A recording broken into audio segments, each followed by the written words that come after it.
Welcome Prince Institute, latest matter unseen. Ready? Start. Mathematically, the whole is equal to the sum of its parts, neither more nor less. But the COVID 19 pandemic has taken the parts and overwhelmed the whole. The lockdown, as it was conceived originally, was meant to be, at best, a stopgap arrangement that would help nations tide over the crisis caused by the SARS COVID V2 virus.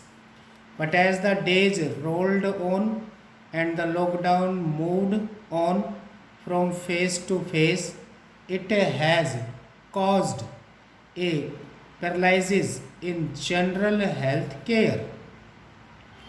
A sparse healthcare resources in most parts of the country have been channeled towards the COVID 19 effort. The numbers have risen, but normal healthcare services have been in suspended animation for just under 2 months now.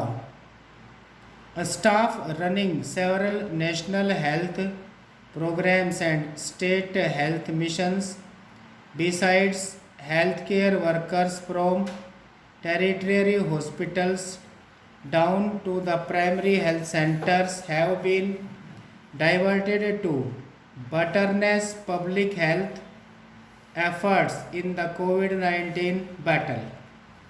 And the epidemic still rages on, with thousands of people testing positive every day and the number of cases coursing past the 1 lakh mark.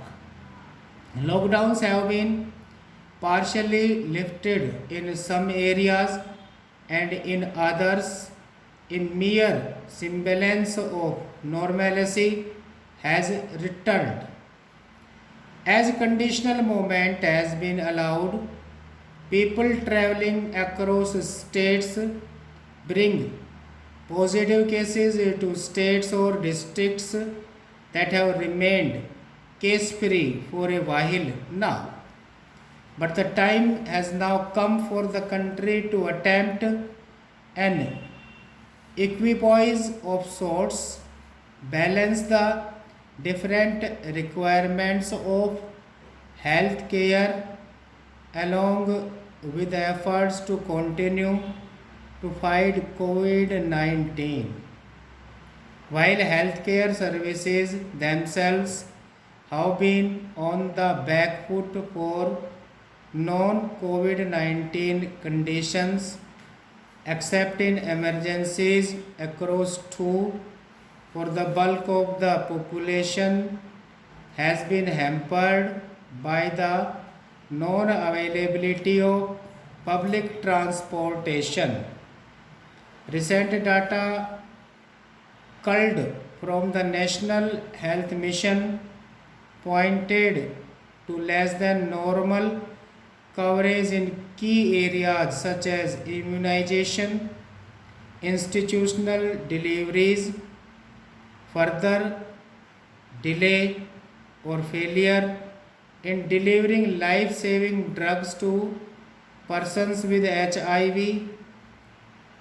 tuberculosis, or inability to offer support for other chronic conditions have been documented.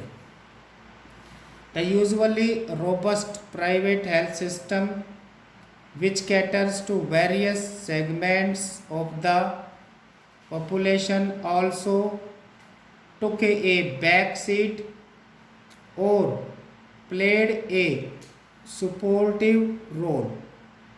While the finance minister's announcement on increase in health allocations as part of the rupees 20 lakh crore relief package is welcome, more than money is required to set this right.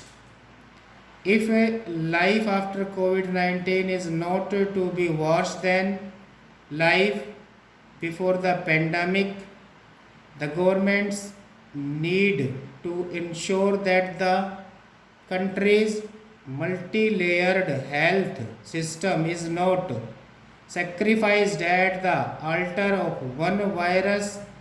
They need to give it their whole attention. Now, stop.